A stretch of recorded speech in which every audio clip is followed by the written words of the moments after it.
Friends, welcome back to our channel. This is studies एंड आज हम डिस्कस करने वाले हैं टॉपिक जो हम पहले रिसोर्सेज डिस्कस कर रहे थे। आज हमने लैंड रिसोर्सेज डिस्कस कर लिए थे। उसमें हमने उसकी डिग्रेडेशन देखी थी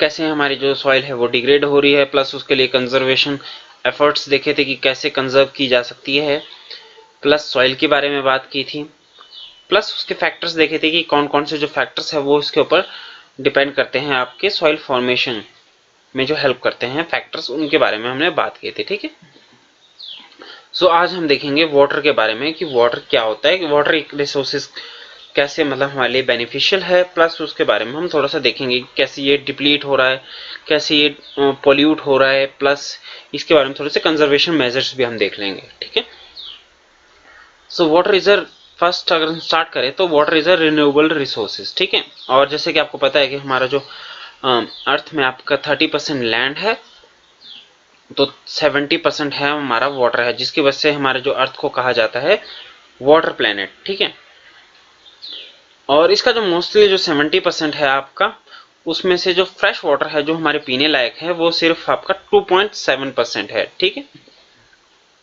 2.7%, और बाकी जो वाटर है वो आपका ओशंस वगैरह में है, जो कि आपका मोस्टली सेलाइन रहता है। ठीक है, और जो आपका फ्रेश वाटर पाया जाता है वो पाया जाता है आपका आइस शीट्स हो गई, ग्लेशियर्स हो गए, ग्राउंड वाटर हो गया, इन सब में पाया जाता है। अब ग्राउंड वाटर तो आपका एक्सेसिबल है, ठीक है, बट वहीं पर जो आपके ग्लेशियर्स हो गए, जो शीट्स हो गई, ये आपका एक्सेसिबल नहीं है। ठीक है, और जिसकी वजह से जो हमारे जो यहाँ पर फ्रेश वाटर की जो कह सकते हो आप उसको है। ठीक है, और नेक्स्ट है आपका वाटर साइकिल, जो कि हमने पिछली जो क्लासेस थे हमने वो भी डिस्कस कर लिया है। अगर आपने वो क्लासेस नहीं देखी है तो आप उन क्लासेस को भी चेक कर सकते हो। सो बेसिकली मतलब कि आपका वाटर साइकिल का मतलब होता है कि वाटर आपका सर्कुलेट कर रहा है, आपका साइकिल में चल रहा है, और इसमें आपका डिफरेंट जो फॉर्म्स है अपनी वाटर जो अपनी डिफरेंट फॉर्म्स है वो चेंज करता है। फॉर एग्जाम्पल यहाँ पर ओशन हो गया। ठीक है, ये हो गया ओशन। ओशन में आपका वाटर होता है, जब ये आपका सन रेज की वजह से या फिर सनलाइट की वजह से आपका इवेपोरेट होता है, इवेपोरेट में कुछ एक हाइट के बाद चलने के बाद ये कंडेंस हो जाता है, कंडेंस होने की वजह से ये क्लाउड हो जाता है। सो फॉर एग्जांपल यहाँ पर कुछ एक क्लाउड्स बन गए। ठीक है, और इसकी वजह से ये कई जगह पर यहाँ पर स्नोफॉल होता है, तो कई जगह पर रेनफॉल होता है। ठीक है, तो जब रेनफॉल होगा तो ये रिवर्स में मिलकर, ये पानी जो रिवर्स में मिलकर आपका लास्ट में आपका ओशंस में मतलब मिलता है। तो इस तरीके से एक वाटर साइकिल क्रिएट होता है। ठीक है, जो कि हमने पिछली जो क्लासेस थी हमने उसमें भी डिस्कस किया था।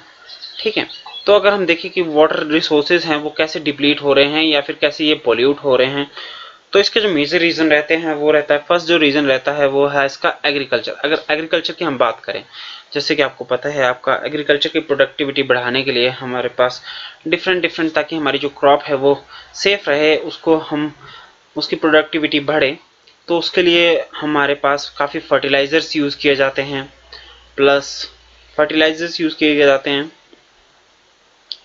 प्लस इंसेक्टिसाइड्स हो गए, वीडीसाइड्स हो गए, ये सब जो हम इनपुट्स है वो यूज़ करते हैं आपके क्रॉप में या फिर एग्रीकल्चर में।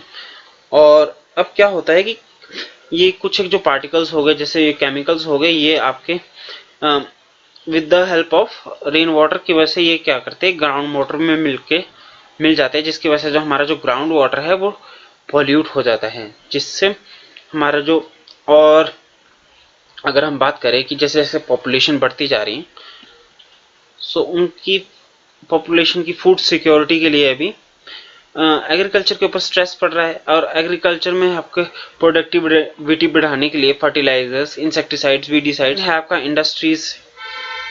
हम इंडस्ट्रीज में क्या करते हैं, इंडस्ट्रीज में जब वाटर का यूज होता है तो इसमें कुछ एक केमिकल्स ऐड हो जाते हैं, और क्या इंडस्ट्रीज क्या करती हैं, इंडस्ट्रीज इस वाटर को आपको फिल्टर करने की बजाय या फिर इसको डिफरेंट जो पॉल्यूटेड पार्टिकल्स है उनसे प्रिवेंट करने के लिए ये क्या करती हैं, इन ये जो पानी है इसको रिवर्स में छोड़ देती है, जिससे जो आपका रिवर्स है वो और भी खराब हो जाती है। ठीक है, नेक्स्ट जो पॉइंट है वो है generate electricity through reservoirs of dam are the other uses. और नेक्स्ट जो पॉइंट है, इससे जो नेक्स्ट पॉइंट है वो है इंक्रीजिंग पॉपुलेशन। अब जैसे आपको पता है, मैं इसको थोड़ा सा रब कर लेता हूँ पहले। इसका हमने एग्रीकल्चर के बारे में तो देख लिया था कि जैसे आपका एग्रीकल्चर की पॉपुलेशन जैसे बढ़ रही थी तो एग्रीकल्चर के ऊपर स्ट्रेस पड़ रहा था।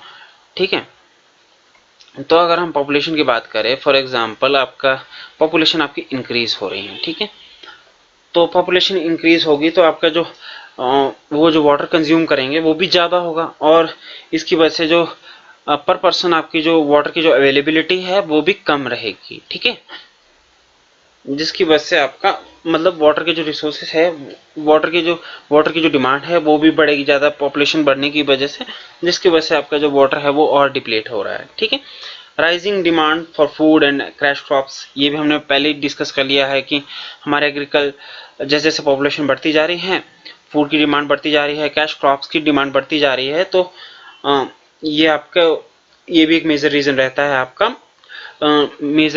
आपका रिसोर्स के वाटर रिसोर्स की डिप्लीशन में। ठीक है, जो कि हमने एग्रीकल्चर के एग्जांपल से हमने पहले समझ लिया था। और इंक्रीजिंग अर्बनाइजेशन भी एक मेजर रीज़न रहता है कि, और राइजिंग स्टैंडर्ड्स ऑफ लिविंग, इसकी वजह से भी आपका जो मेजर रीज़न है आपका डिप्लीशन ऑफ वाटर रिसोर्सेज का। सो अगर हम बात करें कि कैसे जो हमारा जो वाटर रिसोर्स है इसको कंजर्व किया जा सकता है, सो फॉर एग्जांपल ये है एक फॉरेस्ट का पैच, यहाँ पर काफ़ी फॉरेस्ट है। ठीक है, और ये मान लो कि यहाँ से अगर आपका फॉरेस्ट इंक्रीज हो रहा है, वेजिटेशन आपकी इंक्रीज हो रही है, तो ये क्या करेंगे, सॉइल को तो होल्ड करके ही रखेंगे। ठीक है, प्लस ये जो वाटर की जो स्पीड है वो उसको भी कम कर देंगे, जिसकी वजह से अगर वाटर की स्पीड कम होगी तो वाटर मतलब धीरे धीरे बहेगा, जिसकी वजह से यहाँ पर जो आपके ग्राउंड वाटर में आपका ग्राउंड वाटर इससे रिप्लेनिश होगा, मतलब ग्राउंड वाटर में भी इसमें वाटर यहाँ से रिसेगा, नीचे की तरफ को जाएगा, जिसकी वजह से ग्राउंड वाटर है आपका इंक्रीज होगा। फिर हो गया आपका rain water harvesting. Rain water harvesting क्या मतलब होता है? रेन वाटर हार्वेस्टिंग अगर हम सिंपल से मतलब लें तो it is the process of collecting rain water. आप रेन का जो वाटर है उसको कलेक्ट कर रहे हैं, और ताकि जो आपके आने वाले टाइम में जब आपके वाटर की जो स्कार्सिटी होगी, या फिर कुछ एक टाइम पे आपके ड्राई सीजन में आपको इस जो रेन वाटर है आपने कलेक्ट किया है उसको यूज किया जा सके, तो उसको कहा जाता है रेन वाटर हार्वेस्टिंग। सो ये भी एक वन ऑफ द मेथड हो सकता है आपका to conserve the water resources. और स्प्रिंकलर्स एग्रीकल्चर में आपको फॉर एग्जांपल एग्रीकल्चर में आपको स्पेसिफिक लोकेशन पे, जैसे कि जहाँ पर ट्रीज है, प्लांट्स है, वहां पर जितना इनको रिक्वायर्ड है वाटर उतना ही प्रोवाइड किया जा सके, आपको एक्सटेंसिवली प्रोवाइड नहीं किया जा सके। फॉर एग्जांपल अगर मैं बात करूं हमारे जैसे लोकेलिटी की ही बात करें, तो अगर जैसे कि गांव में, सो यहाँ पर एक टैंक है मान लो, तो ये क्या करते हैं, ये टैंक मतलब एक एक फील्ड के लिए छोड़ते हैं कि मतलब इस दिन के लिए इस फील्ड पर जाएगा, इस दिन पर इस फील्ड के लिए जाएगा, इस दिन पर इस फील्ड के लिए जाएगा। ठीक है, सो ये क्या करते हैं, यहाँ पर एक गली बनाते हैं। ठीक है, जिसकी वजह से इस गली से ये पूरे जो फील्ड होगी एग्रीकल्चर की जो फील्ड है उसको मतलब वो कर देते हैं।